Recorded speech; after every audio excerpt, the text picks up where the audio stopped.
Hello and welcome back to our channel. आज के इस वीडियो में हम लोग बात करेंगे कीटो डाइट के बारे में, उन मिथ्स की, उन झूठों की, या यूं कह लें कि उन गलत कॉन्सेप्ट्स की जो लोगों के दिमाग में होते हैं कीटो डाइट के बारे में।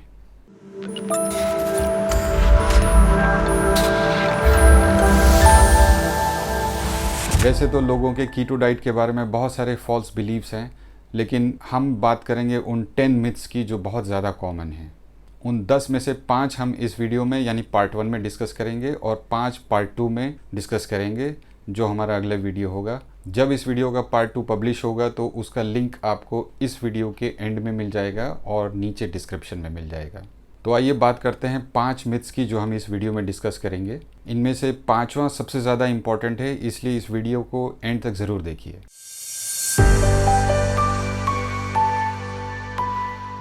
तो सबसे पहले बात करते हैं उस फॉल्स बिलीफ की जिसमें ऐसा लोग सोचते हैं कि कीटो डाइट एक टेम्परेरी डाइट है, ये कुछ समय के लिए की जाती है और जब आपका गोल अचीव हो जाता है तो वापस आप अपनी यूजुअल डाइट पे चले जाते हैं।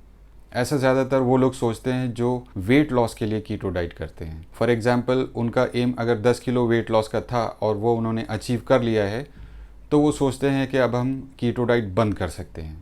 ऐसा बिल्कुल भी नहीं है कि जो आपका वेट कम हो गया है वही वेट मेंटेन रहेगा। अगर आप हाई कार्बोहाइड्रेट डाइट फिर से लेने लगेंगे तो आपका वेट फिर से बढ़ जाएगा।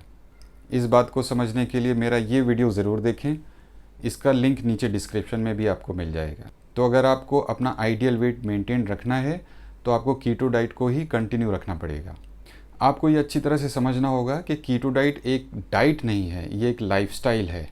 तो अगर आप इस लाइफस्टाइल को अपनाते हैं तो आपको ये हमेशा के लिए रखना है, पूरी ज़िंदगी भर कीटो डाइट करनी है या लो कार्ब डाइट करनी है। अगर आप कीटो डाइट, जो कि बहुत स्ट्रिक्ट डाइट होती है, अगर आप वो नहीं कर सकते तो आप लो कार्ब डाइट तो कर ही सकते हैं।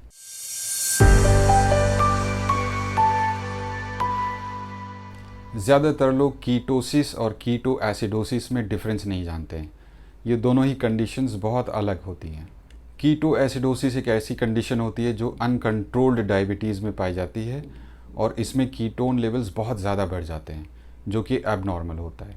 जिन लोगों को कीटोन्स के बारे में नहीं पता है उनको मैं क्विकली बता दूं कि कीटोन्स फैट को बर्न करके बनते हैं और इसको पूरी बॉडी में एज एनर्जी सोर्स यूज़ किया जाता है। तो अनकंट्रोल्ड डायबिटीज़ में ब्लड शुगर काफ़ी बढ़ जाती है और जो ग्लूकोज़ है वो सेल्स तक नहीं पहुंच पाता है। ग्लूकोज़ एक एनर्जी सोर्स होता है और जब ग्लूकोज़ अवेलेबल नहीं है तो एक ऑल्टरनेटिव सोर्स ऑफ एनर्जी चाहिए। तो ऐसे में फ़ैट को बर्न करके कीटोन्स बनाए जाते हैं और ये कीटोन्स हमारे ब्लड में बढ़ जाते हैं और यही कीटोन्स सारे टिश्यूज़ और सेल्स में जाते हैं और कीटोन्स को as energy source, as fuel use किया जाता है। तो इस कंडीशन में कीटोन्स का level 8 to 10 millimoles per litre या इससे ज़्यादा भी हो सकता है और इस कंडीशन को कीटो एसिडोसिस कहते हैं और ये बहुत डेंजरस कंडीशन होती है। लेकिन कीटोसिस, जिसे हम न्यूट्रिशनल कीटोसिस भी कहते हैं, जो कि कीटो डाइट की वजह से होता है, ये एक नॉर्मल कंडीशन होती है। इसमें फ़ैट को बर्न करके कीटोन्स बनते हैं और इन कीटोन्स का लेवल बहुत ज़्यादा नहीं होता है, 2 to 3.5 मिलीमोल्स पर लीटर तक होता है और ये एक हेल्दी कंडीशन होती है। इस लेवल पर कोई भी एसिडोसिस नहीं होता है और इससे हेल्थ को कोई नुकसान नहीं होता है। बहुत लोगों को ये बात नहीं पता है कि जो लोग हाई कार्बोहाइड्रेट डाइट लेते हैं उनके ब्लड में भी कीटोन्स होते हैं, लेकिन उनका लेवल बहुत कम होता है, बहुत ही इनसिग्निफिकेंट होता है। तो जब आप कार्बोहाइड्रेट्स कम खाते हैं और फैट्स ज़्यादा खाते हैं तो आपका कीटोन लेवल बढ़ने लगता है। लेकिन फ़ैट्स खाकर आपका कीटोन लेवल कभी इतना नहीं बढ़ता है कि वो आपकी बॉडी में एसिडोसिस कर दे या आपको किसी भी तरह का नुकसान हो।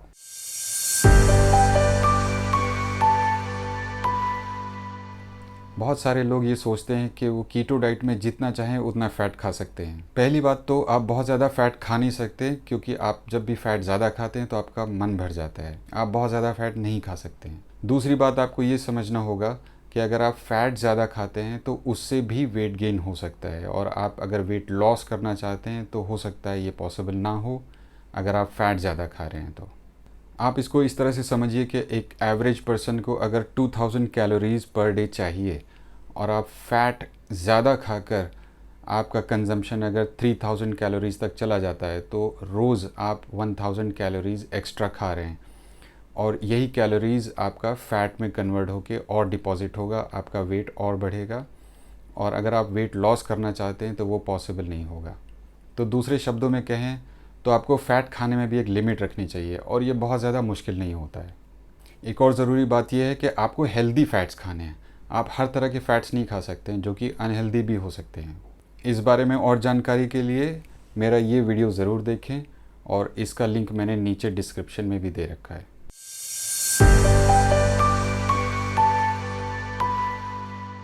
बहुत लोग जब कीटो डाइट शुरू करते हैं तो कार्बोहाइड्रेट्स कम कर देते हैं और प्रोटीन्स बहुत ज़्यादा खाने लगते हैं। वो फैट्स पे ज़्यादा ध्यान नहीं देते हैं, जैसे वो एग्स या मीट ज़्यादा खाने लगते हैं। जैसा कि आप इस ग्राफ में देख सकते हैं कि जब हम कार्बोहाइड्रेट्स खाते हैं तो इंसुलिन लेवल बहुत तेज़ी से बढ़ता है। इसके बाद नंबर प्रोटीन का आता है, जिसका इंसुलिन पर काफ़ी इफ़ेक्ट होता है। यानी जब आप प्रोटीन खाते हैं तो इंसुलिन लेवल बढ़ता है, लेकिन इतना नहीं बढ़ता है जितना कार्बोहाइड्रेट खाने पर होता है, और सबसे कम इफ़ेक्ट इंसुलिन पर फैट्स का होता है। जब आप कार्बोहाइड्रेट्स और प्रोटीन्स बहुत ज़्यादा खाते हैं तो आपका इंसुलिन लेवल ब्लड में काफ़ी बड़ा रहेगा। इंसुलिन लेवल अगर ब्लड में काफ़ी बड़ा रहता है तो उसका इफ़ेक्ट धीमे धीमे कम हो जाता है, यानी उसका एक्शन कम हो जाता है। इस कंडीशन को इंसुलिन रेजिस्टेंस कहते हैं। अगर इंसुलिन रेजिस्टेंस काफ़ी सालों तक बनी रहती है तो फिर आपको डायबिटीज़ हो जाती है। और यही वजह है कि कीटो डाइट आपके लिए बहुत हेल्दी होती है, क्योंकि आप कीटो डाइट में बहुत ज़्यादा फ़ैट्स खाते हैं और फैट्स का इंसुलिन पे इफ़ेक्ट बहुत कम होता है और आपको इंसुलिन रेजिस्टेंस नहीं होती है। तो याद रखिए, आपको कीटो डाइट में कार्बोहाइड्रेट्स के साथ साथ प्रोटीन्स भी कम खाने हैं और फैट्स का प्रोपोर्शन सबसे ज़्यादा होना चाहिए आपकी डाइट में।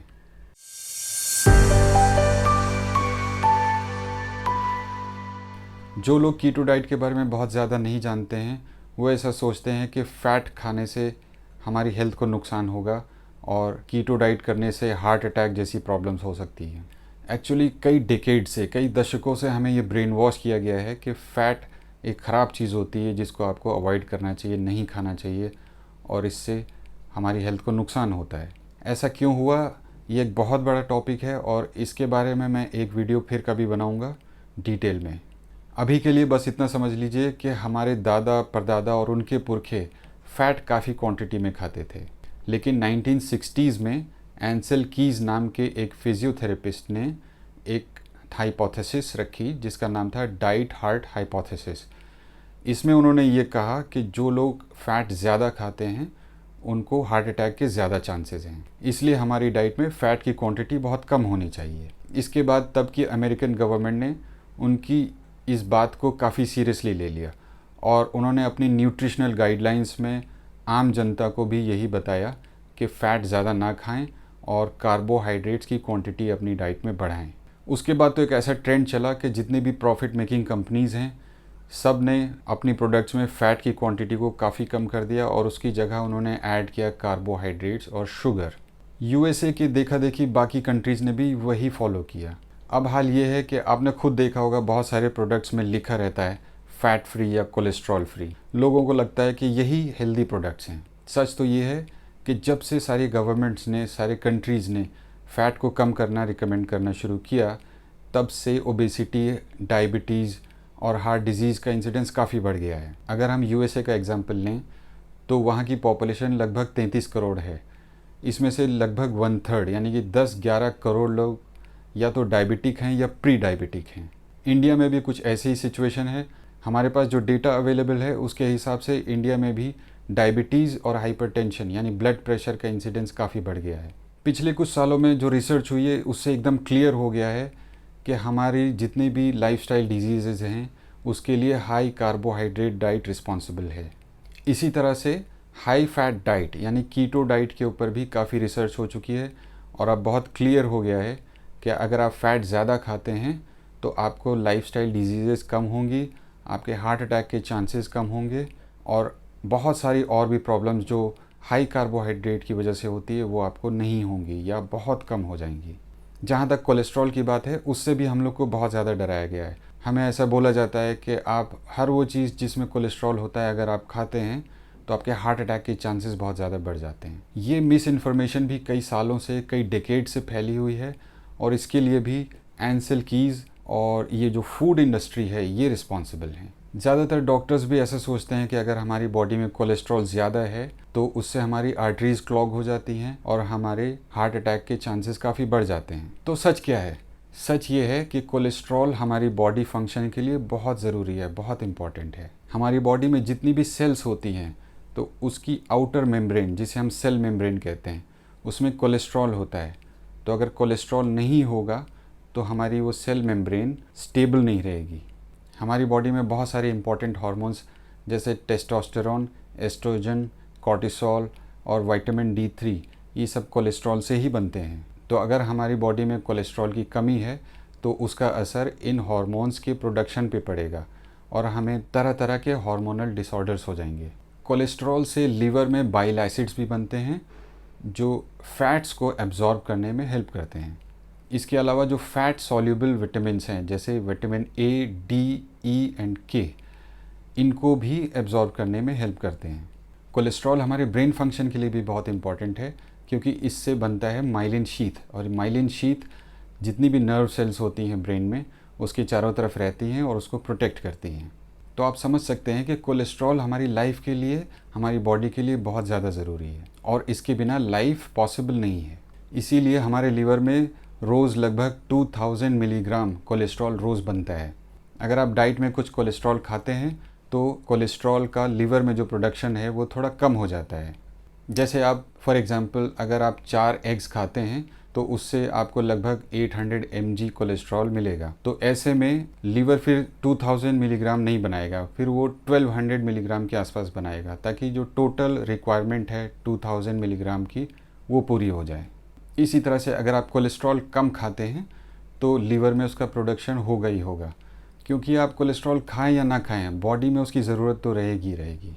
पिछले कुछ सालों में कार्डियोलॉजिस्ट्स ने ये रियलाइज़ किया है कि टोटल कोलेस्ट्रॉल का कोरोनरी आर्टरी डिजीज़, जिससे हार्ट अटैक्स होते हैं, उससे उसका कोई रिलेशन नहीं है। जैसे बहुत सारे पेशेंट्स होते हैं उनको हार्ट अटैक होता है लेकिन उनमें टोटल कोलेस्ट्रॉल लेवल नॉर्मल होता है। दूसरी तरफ ऐसे भी लोग हैं जिनका टोटल कोलेस्ट्रॉल लेवल बहुत ज़्यादा है, बहुत बढ़ा हुआ है, लेकिन उनको कोई भी हार्ट प्रॉब्लम नहीं होती है। इसलिए आपको कोलेस्ट्रॉल के बारे में बहुत ज़्यादा चिंता नहीं करनी चाहिए। आपके लिए ये जानना ज़रूरी है कि आपका ट्राइग्लिसराइड लेवल ज़्यादा नहीं होना चाहिए और आपका गुड कोलेस्ट्रॉल, जिसको HDL भी कहते हैं, उसका लेवल ज़्यादा होना चाहिए। तो इस वीडियो में कीटो डाइट के बारे में हमने 5 मिथ्स के बारे में बात की। अगले वीडियो में हम 5 और मिथ्स के बारे में डिस्कस करेंगे। अगर आपको ये वीडियो अच्छा लगे तो इसको लाइक करिए, शेयर करिए और हमारे चैनल को सब्सक्राइब कीजिए। इस वीडियो में हमने जो डिस्कस किया है, अगर उसके बारे में आपका कोई क्वेश्चन हो तो आप नीचे कमेंट सेक्शन में पूछ सकते हैं। तो फिर मिलते हैं अगले वीडियो में। तब तक के लिए अपना और अपनी हेल्थ का ख्याल रखिए। Bye bye.